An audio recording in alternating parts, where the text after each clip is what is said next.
Tastes like pizza.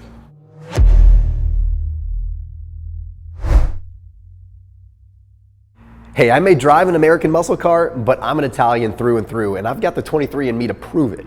Anyway, I talk about the Mediterranean diet all the time, the Mediterranean keto diet. But what about taking good old-fashioned keto coffee that so many of us know and elevating it to be Mediterranean keto coffee? Doesn't mean that regular keto coffee is bad, but let's take the principles of Mediterranean keto and make something fun with it. Hey, do hit that red subscribe button down there in the bottom right corner, and then please do hit that bell icon so you never miss our daily educational videos. And after this video, check out Thrive Market, the online grocery store, down below in the description for all your Mediterranean keto goodies. I've been able to compile keto boxes, fasting boxes, and different pantry staple items with Thrive Market. So you can check them out using the link down below. It's like going grocery shopping with me. Highly, highly recommended. They're a big supporter of this channel, so thank you, Thrive Market, and thanks to you for helping support them as well. So links down below after this video. Okay, so keto coffee is all about leveling up the fats first thing in the morning to try to get your ketone levels elevated. But speaking of elevation, let's elevate the science a little bit and talk about how we can get maximum ketone production by using slightly different fats and some particular antioxidants. It's super easy and it's not gonna cost any more money. We're ditching the grass-fed butter for a minute because we're gonna limit the dairy, and we're going to switch the grass-fed butter over to a small amount of ghee. Some will argue that ghee is still not Mediterranean, but I am going to go ahead and call it Mediterranean because it's more Mediterranean than butter in my opinion. It's cleaner, it doesn't have the dairy solids, it doesn't have the milk solids, it's just pure butter fat without the other components. But it's very high in butyric acid. Let me drop some nerdy science on you for a second. What is the name of the primary ketone body? Beta hydroxybutyrate. What is the fat that we're trying to get out of ghee?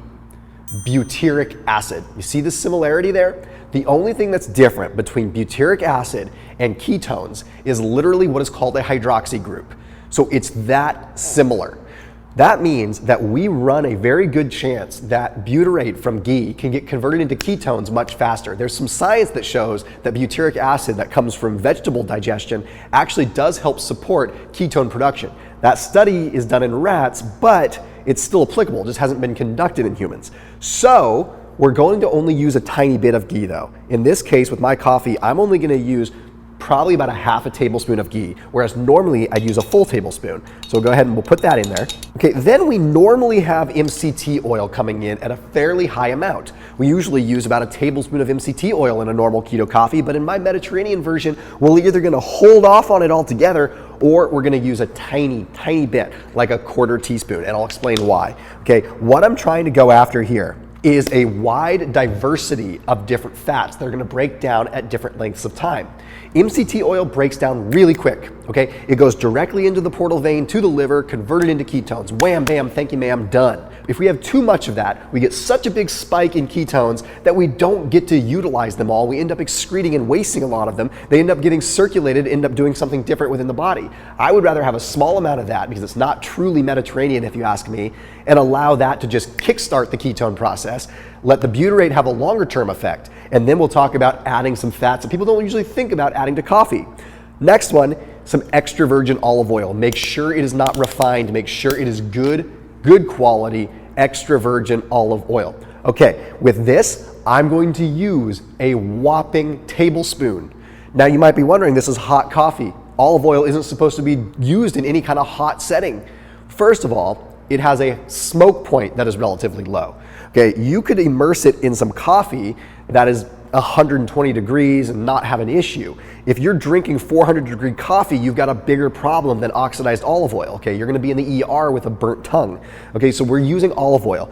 Now I'm gonna eyeball it because I do this all the time, but about a tablespoon there. Why olive oil? Well, for one, it's Mediterranean, we have to stay on brand, right? But it's more so than that.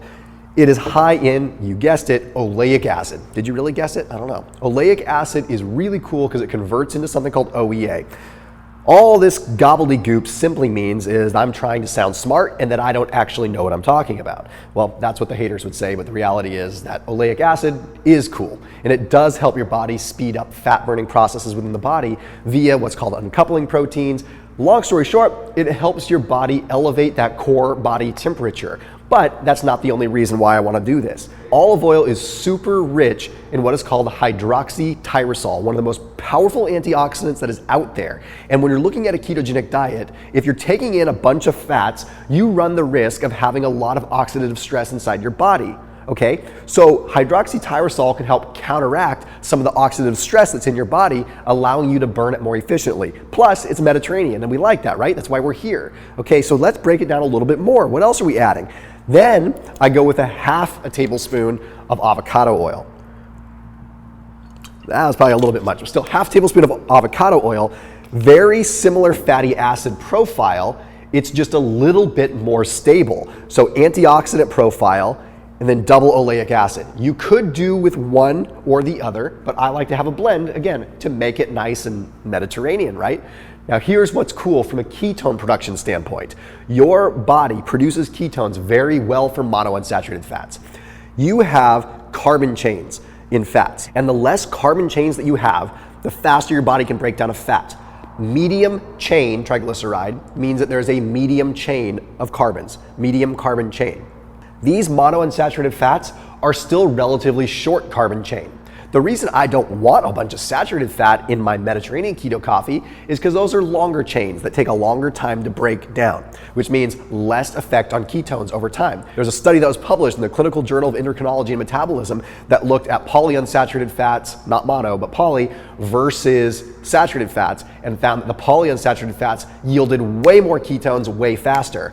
Monounsaturated fats would do the same thing. So that's why we have them there. The two last things that are very important, a little bit of salt, which is just good in terms of the ketogenic diet in general. This would, whoa, that's way too much salt. Oh well. Okay, so point is, I'm not afraid of salt. Salt on a ketogenic diet is going to help out the kidneys with retaining a little bit of water, because when you're on a low carb diet, your body expels excess water because insulin levels are low. I would normally, in an ideal world, wouldn't have had it on the big setting.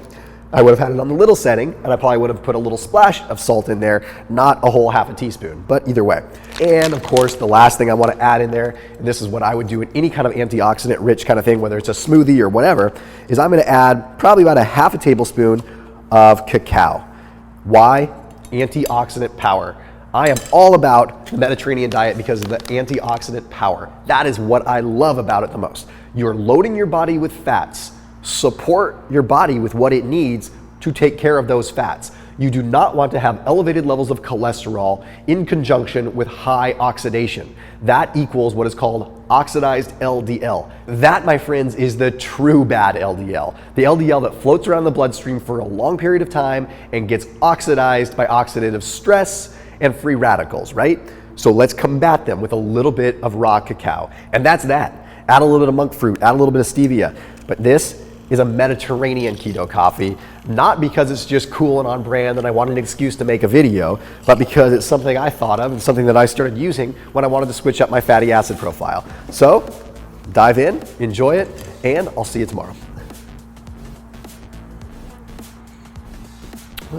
Tastes like pizza.